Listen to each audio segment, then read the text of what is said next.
শুক্রবার কৌশিকী অমাবস্যা। বীরভূমের তারাপীঠে তারা মায়ের বিশেষ পুজো হয় এই দিনে।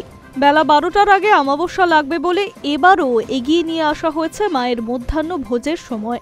অমাবস্যা লাগলেই শুরু হবে মায়ের বিশেষ পুজো। তার আগে মঙ্গল আরতি বলে শুরু হবে মায়ের সেবা। কথিত আছে, সাধক বামাখ্যাপা কৌশিকী অমাবস্যার দিনে তপস্যায় সিদ্ধি লাভ করেছিলেন। তারাপীঠের শ্মশানে শ্বেত শিমুল তলায় সাধনা করেন তিনি।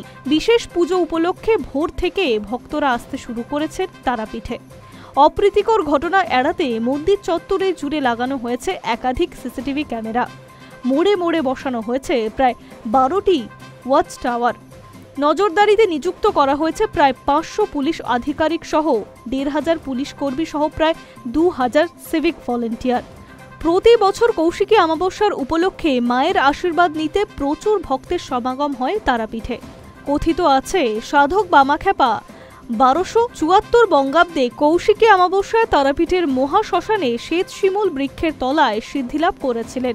ধ্যানমগ্ন বামাখ্যাপা তারা মায়ের আবির্ভাব পান। এই তিথিতে কৌশিকী রূপে মা তারা বিশেষ সিদ্ধিক্ষণে শম্ভু নিশম্ভু নামক অসুরদের দমন করেছিলেন। সেই নাম থেকেই কৌশিকী অমাবস্যা নামটি এসেছে।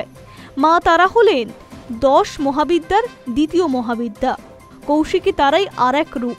অন্যান্য বছরের মতো এবারও কৌশিকী অমাবস্যার উপলক্ষে তারাপীঠে লক্ষাধিক ভক্তের সমাগম হয়েছে।